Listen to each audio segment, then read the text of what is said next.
আমার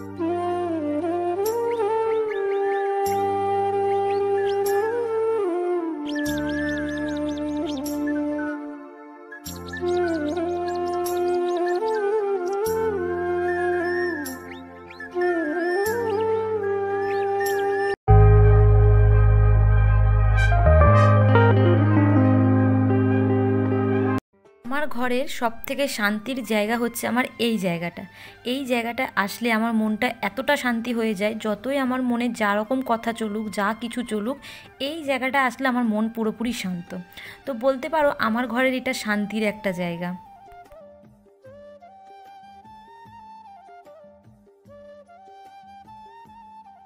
good morning বন্ধুরা, আমার নতুন আবারও একটা ব্লগে তোমাদের সবাইকে অনেক অনেক স্বাগত।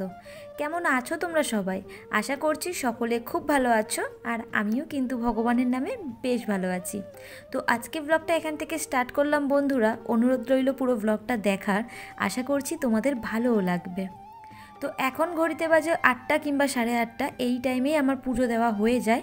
তো যখন শরীরটা ভীষণ খারাপ থাকে তখনই একটু আমি ল্যাদ খাই বিছানায়, কিন্তু এছাড়া আমি সমস্ত কাজ ছেড়েই বসি। তোমরা যারা আমার ডেলি ব্লগ দেখো তারা নিশ্চয়ই জেনে থাকবে।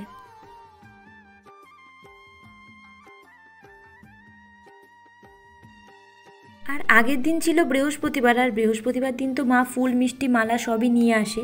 তো সেইগুলোকেই সকালবেলা আর কি সমস্ত কিছু খুলে দিয়ে আর একটু ভিজে কাপড় দিয়ে সমস্ত ঠাকুরগুলোকে মুছে নিলাম।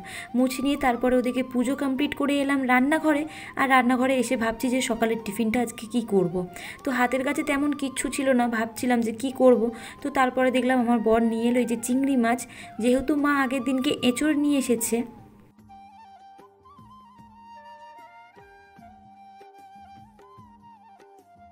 তো তাই আমি ওকে বলেছিলাম যে একটু চিংড়ি মাছ জোগাড় করে দিও কালকে আমাকে, তাহলে একটু এঁচোড় চিংড়ি করব।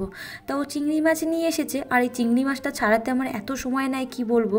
মানে চিংড়ি মাছের ভেতরে যে শিরাটা হয় না, ওই শিরাটা ফেলতে না বেশ ভালোই সময় নেয় জানো তো। খুব জোরে টান দিলে শিরাটা মধ্যিখান থেকে ছিঁড়ে যায়।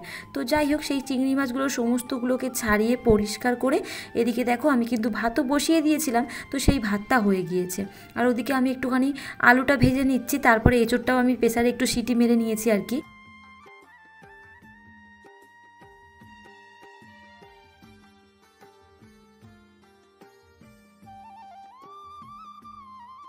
ভাগ্যিস মাকে দিয়ে আমি এঁচোড়টা কাটিয়ে নিয়েছিলাম, কারণ চিংড়ি মাছ ছাড়াতে গিয়ে যতটা সময় গেছে এঁচোড় কাটতে গিয়েও কিন্তু ঠিক ততটাই সময় যেত। তো যাই হোক, মাকে দিয়ে আমি সমস্ত এঁচোড়টা কাটিয়ে নিয়েছিলাম। তারপরে এই যে দেখো এখন কিন্তু আমি গোটা গরম মশলা ফোড়ন দিয়েছি, দিয়ে আর এখন এই তেজপাতা শুকনো লঙ্কা সব দিচ্ছি। আর গোটা গরম মশলা ফোড়ন দিয়ে সব আমাকে তুলে নিতে হয় ভেজে, মানে ফ্লেভারটা এসে গেলে কিন্তু আমাকে তুলে নিতে হয়। যেহেতু ওটা মুখে পড়লে ভালো লাগে না, তো ও তো একদমই খায় না, আমারও ভালো লাগে না, তো সেই জন্য ওটাকে তুলে নিই। তো যাই হোক, এদিকে তরকারিটা বসিয়ে নিয়েছি, ভাবছি এখনও যে কি আজকে সকালে টিফিন করব। কিছু বুঝতে না পেরে লাস্টে কি করলাম বলো তো বন্ধুরা।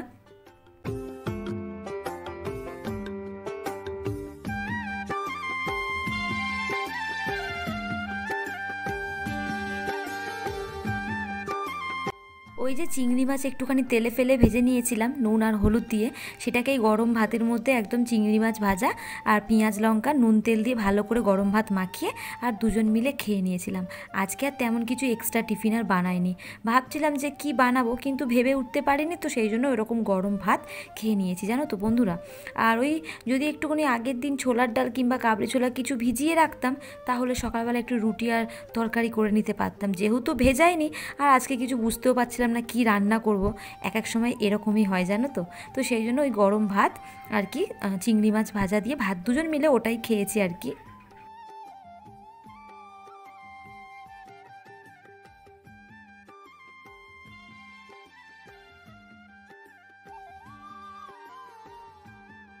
তো যাই হোক বন্ধুরা, এদিকে দেখো আমার কিন্তু প্রায় রান্না হয়ে এসেছে, আর আমি কিন্তু তরকারিতে গরম জল দিই যাতে টেস্টটা কিন্তু আরও ভালো আসে। তো যাই হোক, এইদিকে রান্নাবান্না কমপ্লিট করলাম, আর বোতলগুলো সমস্ত ফাঁকা ছিল, সব কিছুকে জল ভরে রেখে দিলাম। আর তারপরে কি হয়েছে বলো তো, বাসন টাসন নিয়ে একেবারে বসে যাব। তো সমস্ত কাজ সারবো, তারপরে একেবারে বসবো, ফোনটাকে নিয়ে এডিট করতে হবে আর কি। তো এরকমই 8টা থেকে 1:30 পর্যন্ত এরকমই আমার কাজ চলতে থাকে। বাসন থালা, তারপর তোমার ওই ওভেন পরিষ্কার থেকে শুরু করে সমস্ত কিছু একটার পর একটা করতে থাকি জানো তো। তো যাই হোক, এই যে এখন বাসন থালাগুলোকে নিয়ে বসে পড়েছি।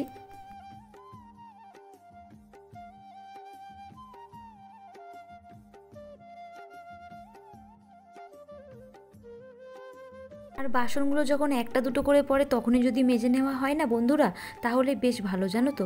নয়তো ওই একবারে সমস্ত একবারে অনেকটা পড়ে যায়, তখন আর ভালো লাগে না। বিশেষ করে আমার এই কড়া মাজতে গেলে অনেকটা সময় নেয়, তো সেই জন্য আরোই ভালো লাগে না।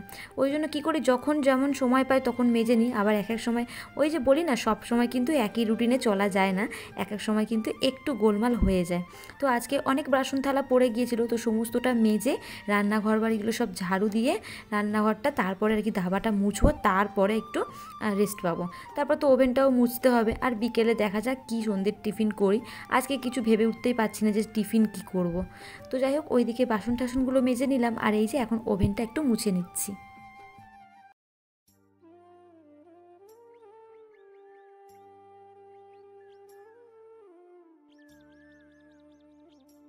নতুন কোনো বন্ধুরা প্রথমবার আমার ব্লগটি দেখে থাকলে অবশ্যই চ্যানেলটিকে সাবস্ক্রাইব করে আমার পরিবারের পাশে থেকো। আর আমার পরিবার কিন্তু তোমরাই বন্ধুরা। তো যাই হোক বন্ধুরা, এইদিকে দেখো ওভেন টোভেন সমস্ত কিছু মুছে নিয়েছি, নিয়ে আর আমি এখন রান্নাঘরটা ঝাড়ু লাগাচ্ছি। আর ওর পরে ঘর বারান্দা সমস্ত কিছু ঝাড়ু লাগিয়ে একবার হালকা হালকা করে একটু মুছে নেবো। মানে রান্নাঘরটা তো মুছে নেবই, যেহেতু এতক্ষণ রান্না বান্না করি, এটা ওটা জল ফল সমস্ত কিছু টুকটাক এটা ওটা পড়তে থাকে, তো তারপর সবজি টবজি কাটা হয়, তো সেই জন্য আমি একটুখানি মুছে নেবো। আর তার আগে আমি একটুখানি ফ্রিজটা ওপর থেকে হালকা করে মুছে নিলাম।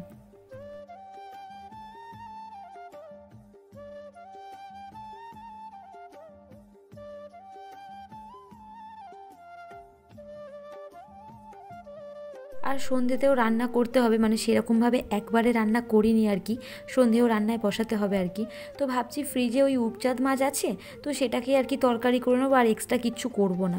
রাতের খাবার তো এমনিতেই রাতের ওরার আমার খাবার একদমই হালকা ফালকা, মানে একটু কিছু খেলে সেটাই আমরা রাত খাবার করে দিতে পারি। তো যেহেতু একদম ভাত তরকারি, মানে ভাত তারপর তরকারি সমস্ত কিছু কম হবে, তো সেই জন্য একটুখানি তরকারি করে নেবো আর একটুখানি হালকা করে ভাত করে নেবো। তো আজকে না মাপটা বুঝতে পারিনি কিভাবে কি করব, তো সেই জন্য সমস্ত কিছু ভুল হয়ে গিয়েছে। তো যাই হোক, তো এইদিকে দেখো একটুখানি হালকা করে মুছে নিলাম বারান্দাটা, ঘরটা মুছিনি, বারান্দা আর রান্নাঘরটা মুছলাম।